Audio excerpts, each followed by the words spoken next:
Good morning, and welcome to this live episode of Bailey the Bookman here on YouTube. This is a new week. I, uh, doing this Tuesdays, Thursdays, and Saturday mornings at 10:30 a.m. Thanks to everyone who's joined us on our previous episodes. Looking forward to some new stuff this week. Um, so I'm Barry. I am located here in St. Albert, Alberta, at my lovely little bookstore uh, here in St. Albert called Bailey Books. And you know, I know I've said it before, but I know how absolutely lucky I am to be able to come here to the bookstore. It's not open, of course, but I can come here, spend time, and work on projects, hang out with the books, take in the wonderful aroma that old used bookstores have. I wish we had smell-o-vision so I could share it with you. So I'm very grateful for that because we're all staying home, being safe, and sometimes it gets a little tough to think. Okay, what are we going to do now? I heard I heard yesterday that puzzles are getting hard to find, even online. They're just selling out like crazy. So it's funny how some of the old school stuff, board games. I mean, Dee and I played a game of Scrabble the other day, and I lost. First time for everything. Good morning, Deanna. Congratulations on your victory. So, yeah, snowed all night here in St. Albert. At one point, you could hardly see across the street. So we're back to plaid shirts and long johns. Um, what are you going to do? Springtime in Alberta. Great song by Ian Tyson, by the way. So we we have a wood burning fireplace in the front room at our house. So last night we built a fire. Deanna,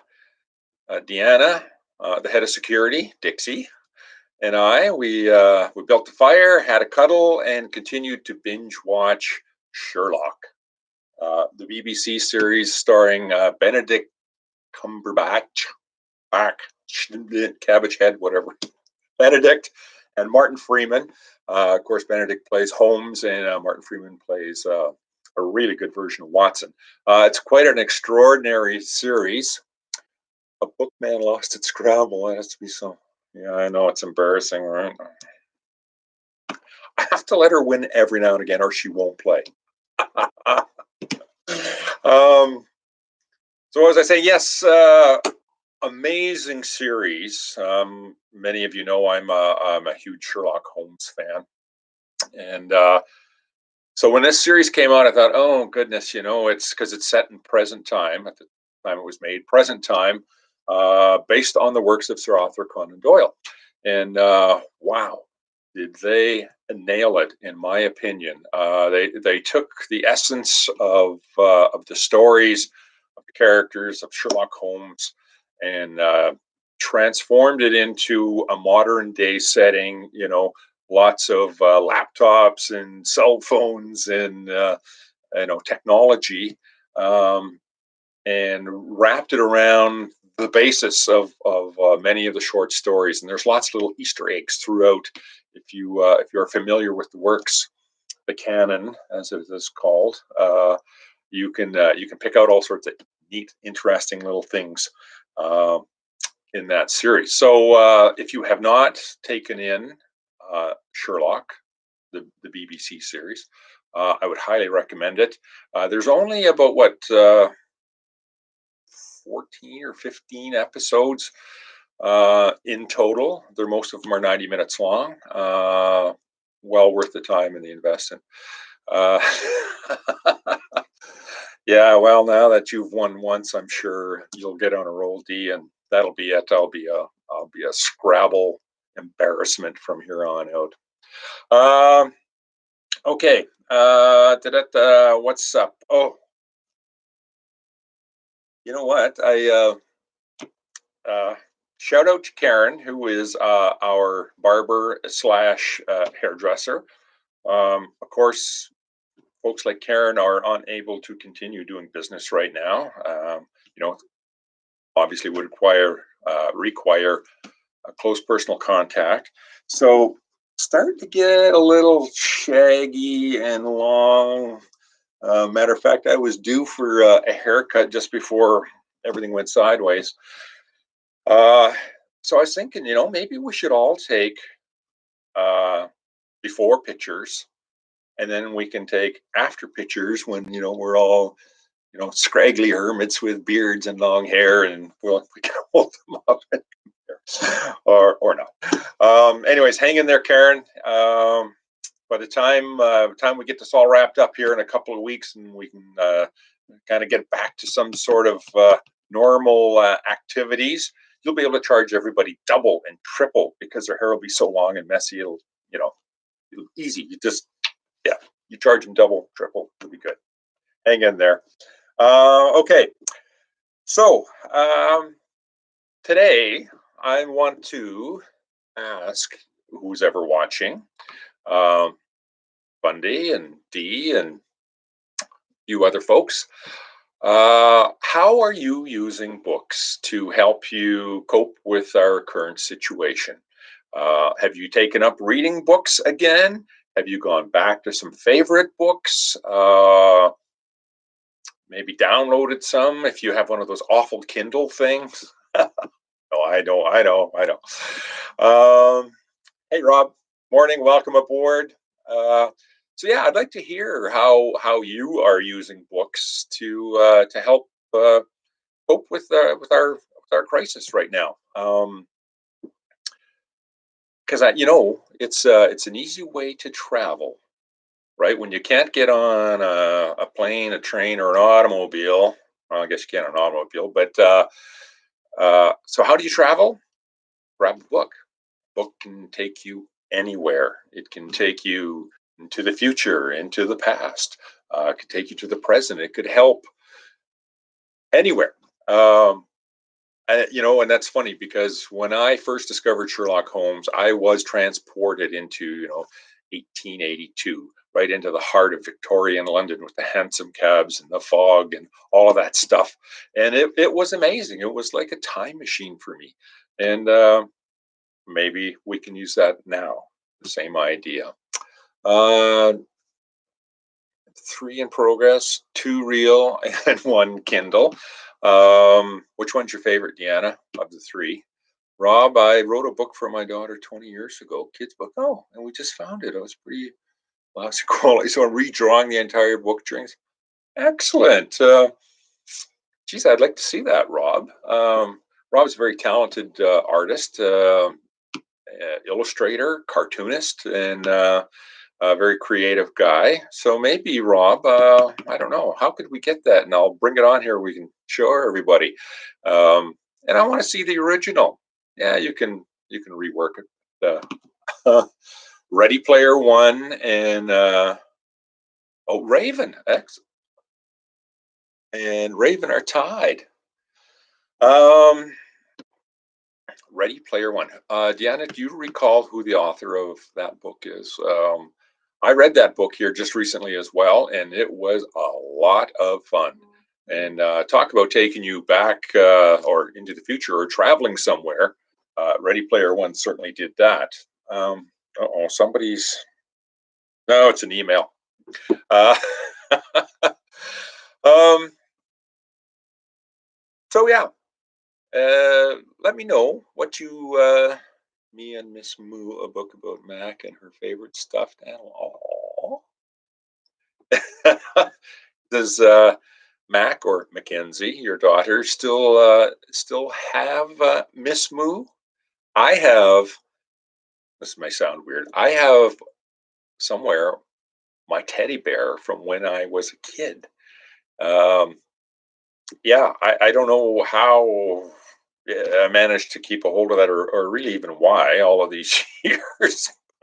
I I still have it. Maybe I'll bring him on and I'll show him to you. He's in pretty rough shape. I mean, he's even older than I am. Okay. So yeah, think about which books or your favorite travel books that take you somewhere in a time when we can't physically travel? Which books help you travel? I'd like to see your list. Okay. So I think the other thing I want to talk today about is some. Oops, sorry. Head of security is having a bad dream. Poor thing. Oh, Dixie, she's such a good dog, but she's getting a little cabin fever. I think, like the rest of us. She'll be fine. Um, so I want to talk a little bit about some bookish stuff as well, like hardcore book stuff. As a bookseller, I sell on a couple of different platforms. Um, one is excuse me, BaileyTheBookman.com, and the other is ABE Books. And so when I list a book, I take great pains to ensure that what I list in the description of that book is absolutely accurate. Because really online selling, your reputation is paramount. If you don't have a good reputation, if you're not reliable, if you don't send the book you say you're going to send, well, it doesn't bode well. So I do take great pains to ensure that the book is described accurately, the dust jacket is described accurately, uh, so condition, edition, and all the other details that go into identifying and clearly describing the book that I'm putting up for sale. So now some folks don't care if it's a first edition, or they don't care if it's in pristine or whatever. They want the book for the content, and of course, really that's the basis for books, right? And then there's lots of us that are a little more bibliomaniac type folks. So over the years, in order to help me identify books and make sure that it is the edition that I'm saying it is online, I have collected a number. I have a whole shelf full of books over here that are all reference books, so books about books. And so I picked a few out to share with you this morning. And we'll start with, oh, I put these these are archival, called Brodart archival covers to protect the dust jacket. Because you don't want the dust jackets to get dirty or ripped or torn. In a purely collecting sense, the dust jacket can carry up to 80% of the value of a book. Yeah, crazy, right? And as the older the book, the more that is true, because back in the day, dust jackets, people, and I was guilty of this at one time. Uh, Took the dust jackets off, just tossed them out, or they were poor quality. They weren't made to last. So the older the books, sometimes the more difficult it is to find a pristine dust jacket. But anyways, this is a bibliography of Arthur Conan Doyle by Richard Green and John Gibson. Um, so this book details every single book and publication by Doyle. So it's all of the Sherlock Holmes. It's all of his uh, Professor Challenger books. It's Micah Clark. It's all of his romances, all of his books about um, the occult, anything, everything. It's in here, and this is very handy because once Doyle kind of got off and running, there was tons and tons and tons and tons of reprints and by various publishers, both in the UK and in North America. So sometimes it's difficult to nail down which particular edition is that. And again, from the collector's point of view, one edition is very desirable, and the other is not necessarily as desirable. Okay, so I have used this, as you can see. I have some little stickies in here because I am a Sherlock Holmes aficionado, and I've used this book many, many, many times. So this even details so works of fiction, miscellaneous works, minor contributions, periodicals and newspaper stories, biographical sources. This is pretty thorough, and I'd like to say very, very useful. On my Sherlock Holmes shelf, just one over there, I have two shelves of books, primarily Sherlock Holmes books, and then I have four shelves of books by people other than Doyle concerning Sherlock Holmes. So they are a pastiche, an homage to the genre, written by another author, but featuring Sherlock Holmes and John Watson. And they keep coming. They just keep coming. It's quite a phenomena in the literary world. Okay, one of the things that is essential when you're kind of a specialist bookseller like myself is identifying a first edition, and this can be a very tricky process. So I use books like these. These are called First Editions: A Guide to Identification. This is an earlier copy. This is a later copy. This one, First Editions of Today and How to Tell Them. So in this book, the compiler, if you will, wrote letters to all of these publishers and said, "How do you identify a first edition?" And many of them, lots of them, wrote back. And so, for instance, this publisher called Gay and Hancock Limited, one I'm unfamiliar with. So first editions of our publications have the date on the title page. Second and reprints are notified on the back of the title page. And as I've mentioned in other episodes, you can have a book that says first edition right there, and it's not. So you have to look for other details to identify it. It can say first edition, have a number line that begins with a 2, so it's a first edition, second printing. There's lots of little points that you have to pay attention to. So this is kind of neat. The between these two, the first one goes up to 1984,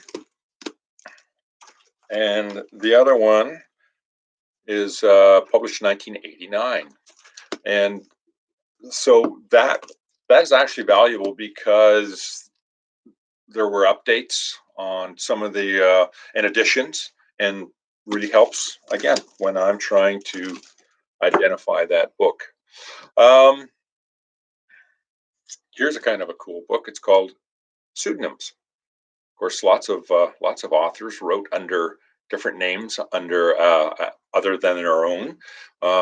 Many times it was a woman writing as a man, so that they would get a little respect back in the day. Terrible they had to do that, but they did. And this is valuable too, because I mean, who knew that Stephen King was or Richard Bachman was Stephen King?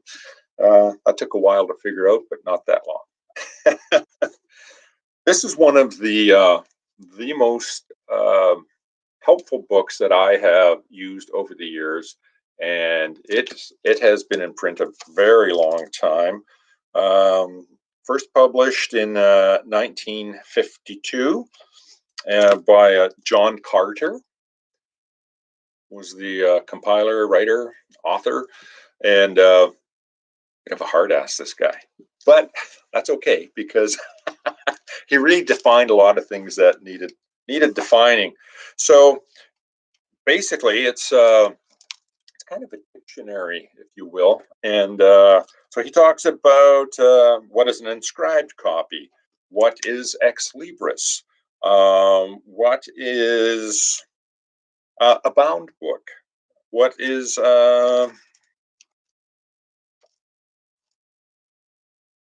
marbled paper, what does that consist of?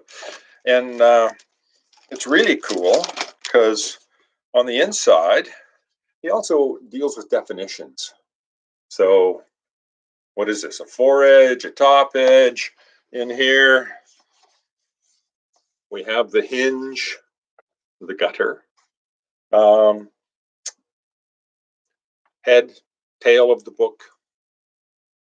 What is ex libris? Ex library book, in my terms. So that is a book that has, well, depending how old it is, it would have, that envelope in the back where they had the card where you signed it out. Typically, they would have, library stamps on all sorts of spots, lots in the inside. Librarians were not kind to a lot of books back then. And of course, that will affect the value of a book. And depending on the book, which one it is, even if it is an ex-library, it can still carry quite a bit of value. However, as a rule, if it's, and you have to say, if I'm selling a book that's an ex-library book, I make very, very clear that is an ex-library book, and it's got, the tape with the Dewey Decimal System identifications, all of that stuff on it. Again, some people are, I don't care, and others are like, are you kidding? A library book? So, very, very helpful book, and I turn to it a lot to just make sure I'm either using the right definition in words, or I'm just unclear about a particular aspect of a book. This is very, very helpful. Helpful. You know what, Rob? Let's just see. What does so this gentleman, Mr. Carter, in his book, he has ex-library, which is a very long, and basically a term which is at one time a book that has at one time been in a lending library. So, and then he goes on to say, under ex libris, he says, see book plate. So let's go see the book plate. And under book plate, it says book plate, and then in brackets or ex libris. So the book plates, do we understand what a book plate is? It is over the years, it goes way, way back. People would have a plate printed, and they would have their name, sometimes a Latin phrase, an image, a picture, and it was very customized. Or you could buy pre-printed ones and use them, and they would say, this book belongs to you, me. And lots of books have those. Not so much anymore, but back in the day. So,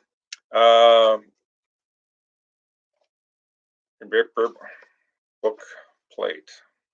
I just had it. So, he says the size of a book plate, said William M. Ivins, is usually in inverse proportion to the owner's interest in books.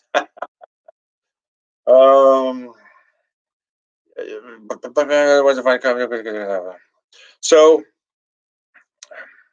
a book plate on a front end paper, otherwise a fine copy. So some people, you can use a book plate to establish provenance on a book.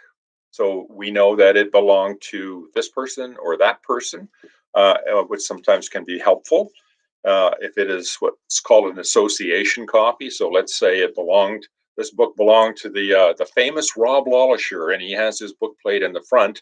I come across and I go, oh my gosh, look at that. That makes this book a little bit more special because it belonged to the one and only Rob Lollisher. Oh, lucky me. Um,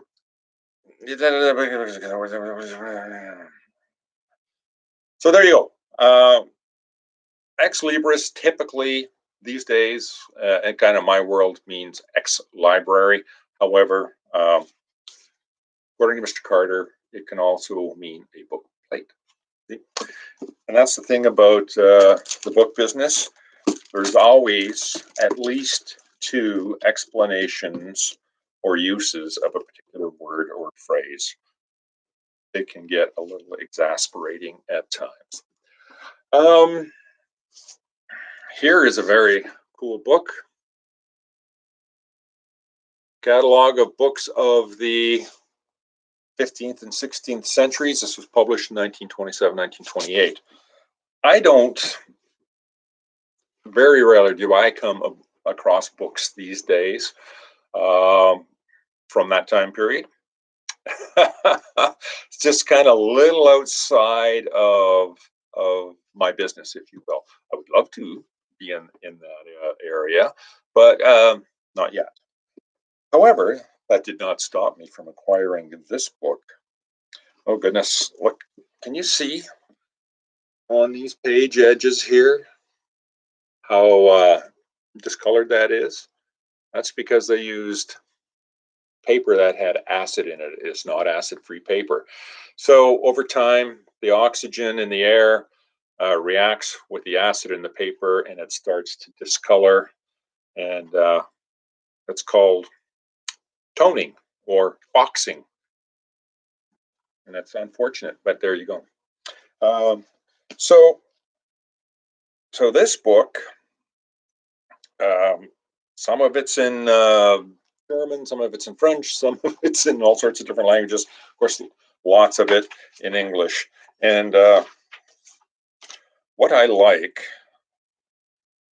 about this book is they reproduce illustrations from some very early printings, woodcuts. Some are very beautiful. I know this is kind of a super book nerd thing, but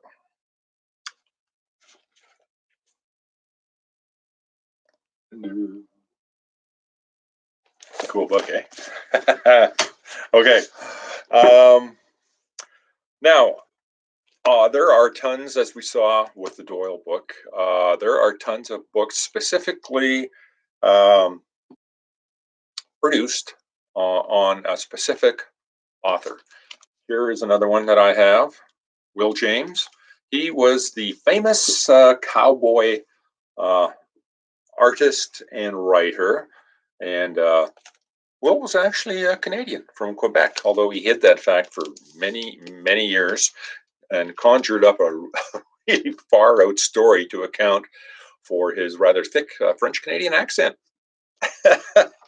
So I love Will James. I love the stories. I love the illustrations. I've always been a big fan of cowboy stuff. So I collect some of the Will James stuff, but it's a little expensive. Right, Deanna? You surprised me one time with a beautiful, beautiful first edition.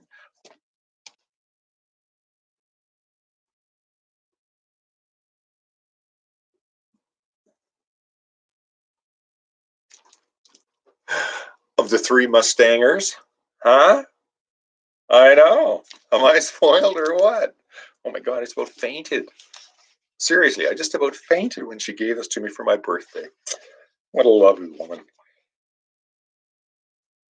So, and here you can see some of his illustrations. And Will James was an actual cowboy. He wrangled and roped and rode and did all of that stuff back in the day, and captured that through his art extremely well. He even actually worked in the movies as a lot of westerns.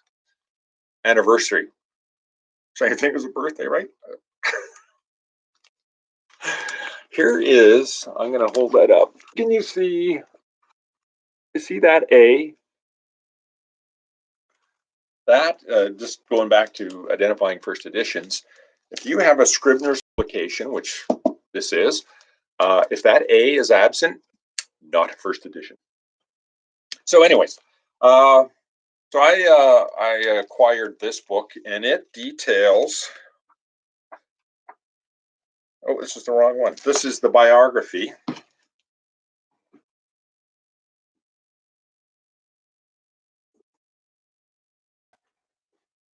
This is the one I meant to have. Ride for the High Points, the real story of Will James. For God's sake, this is the wrong one too.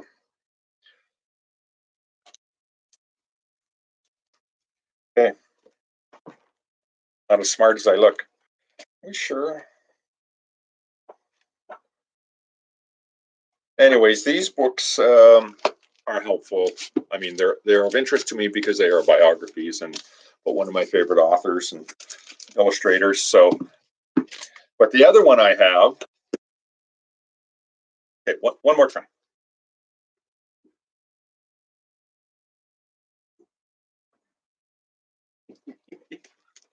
Okay, the title of this might have been a clue. A descriptive bibliography for enthusiasts and collectors. So, let me just. So let's take the book Sun Up, published in 1931, and it gives you all the details, how many illustrations, how many pages, when it was published, the month, the date, on all of the points that make it a first edition. So if later editions, maybe they took out a particular illustration. So if that's missing from the copy you have, you know it's not a first edition. So this gentleman, Don Fraser, did an outstanding job putting this book together. And I was very fortunate to get my paws on this way back in the day. And guess what? It's signed. So yeah, this is one of those books that you need if you're going to collect Will James stuff. It's very, very helpful. Here is another one, cowboy stuff. The bibliography of books and pamphlets on men and events in the cattle industry. Very specific. But if I come across some material of that nature, I know I can go to this book and it will help me identify what is what.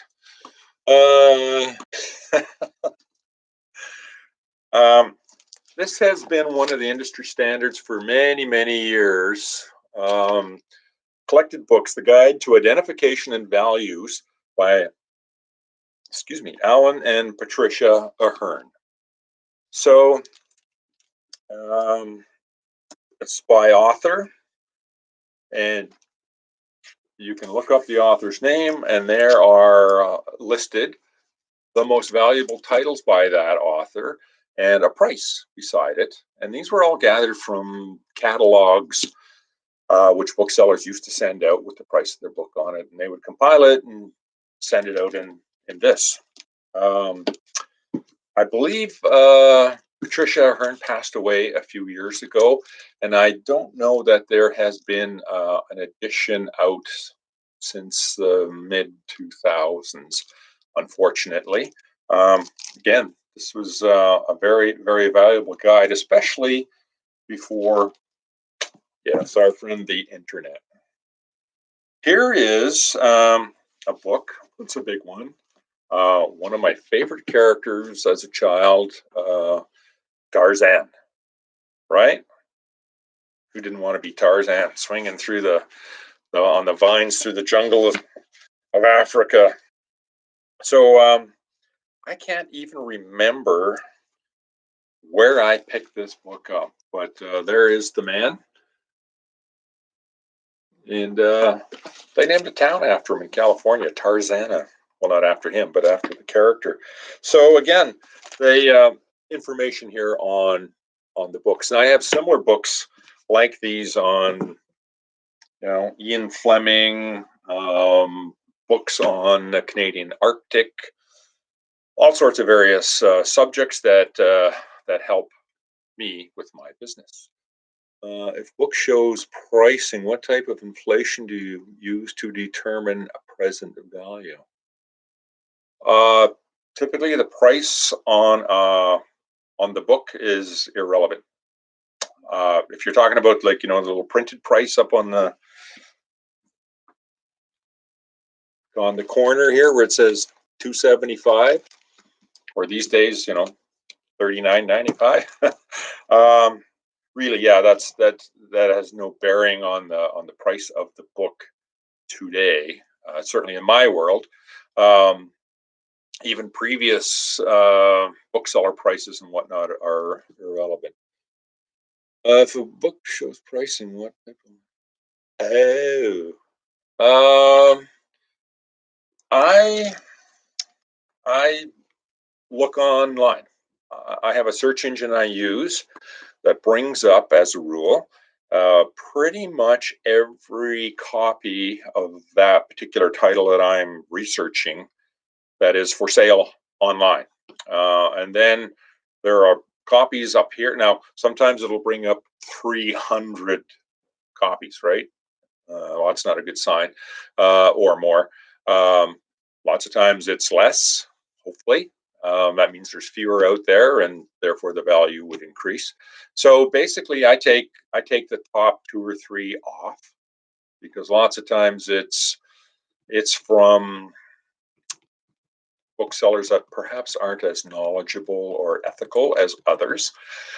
Take the prices off the very bottom, because often those are from kind of bulk discount booksellers, and I really don't know how they continue to exist, because they sell books for $3 plus shipping, and typically those books at the very bottom are in they're ex-library copies, or they don't have the dust jacket, or they're later printings, or they're whatever.